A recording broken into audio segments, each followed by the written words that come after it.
we are starting with April Halley now, who's a writer from Canada.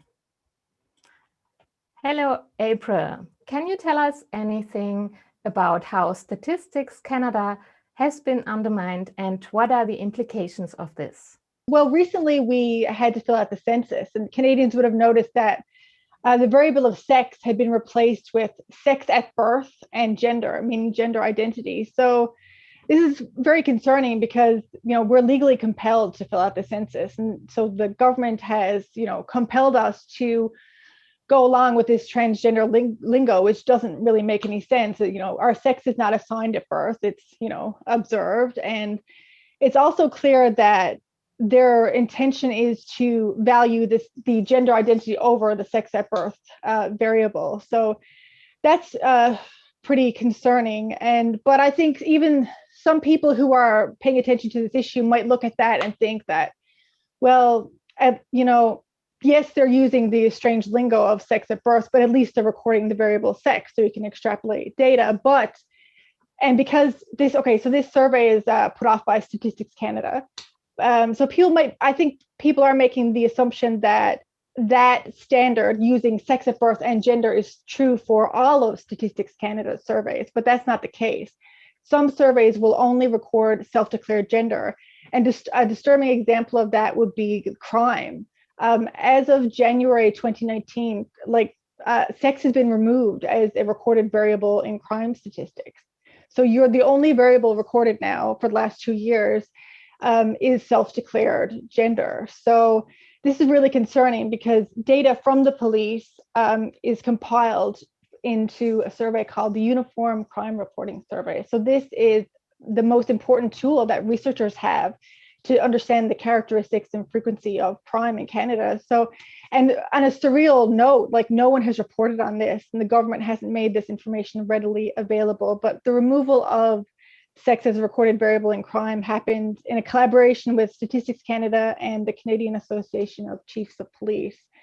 And they're still sussing out what surveys will record both variables and what will only record one. But in addition to crime, we also know that the cannabis survey will only record self-declared gender. And there isn't the same impetus to lie about your sex for cannabis survey as there is for the crime, obviously, but it's still a concern because we have recently, in the last few years, legalized cannabis. So, we want to know how this is affecting the population. And so it makes no sense to invalidate the data.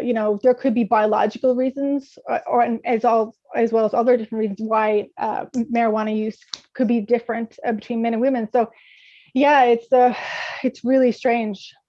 And how has federal and provincial legislation been used to push gender identity politics in your country? For about the last decade, there have been various legislation passed provincially and federally. So federally, we had the Bill C-16, which added gender identity and gender expression to the Canadian Human Rights Act. And also provincially, there are equivalents to that passed. So I think, and when you look at polls, there was a poll by Angus Reid, and it has had 84% of Canadians supporting gender identity being added as protections. But at the time, even myself, I've supported it. Most Canadians support this because we don't know what the facts are. We think, and in that poll, as well as in the media and politicians, the examples that were given regarding protections on the basis of gender identity were related to housing and employment. So nobody in Canada wants people to lose their job or a place to live because of the way they dress or anything. So this is the mentality that people have. But as the nature of how the legislation is being interpreted is quite different. And we can see that from the case. I'm sure many of your audience is sadly familiar with Jonathan Yaniv, a man in British Columbia who he dragged over a dozen female estheticians in front of a human rights tribunal because they perform female-only services. They either travel to women's homes or have the client come to their home, waxing services, and he wanted to have a female wax, even though he's a man, and he dragged them in front of the Human Rights Tribunal in BC. So that's the way it's being interpreted provincially, as well as federally. We had Bill C-16, and the Prime Minister personally intervened to make federal corrections, it's really surreal, which is the Correctional Service of Canada, allow federal offenders to be housed based on gender identity, not sex.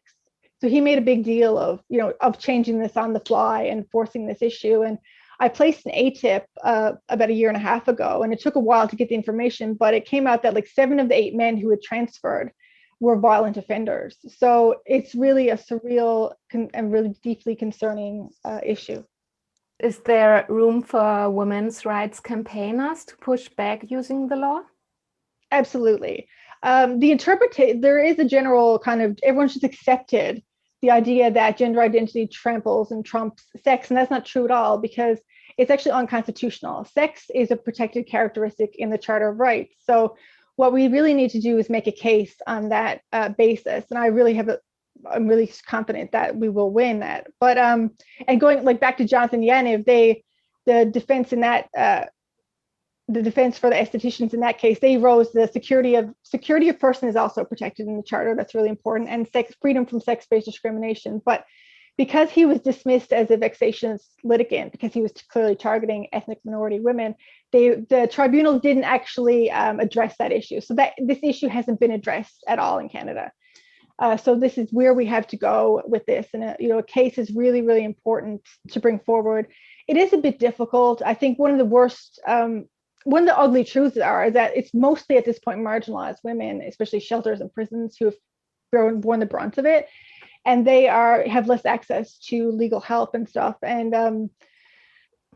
And weirdly too, the Canadian Bar Association came out in favor of men transferring into women's prisons. And there's also the complication that women in prison are afraid to go up against corrections while they're still under their rule, because they don't want to face repercussions. But there are still, so a case can be made on prisons, on sports, on shelters, from a variety of perspectives. But I'm really confident that that will come out in our favor and help this issue. What role has the Canadian media played in all this? These policies are clearly a Trojan horse.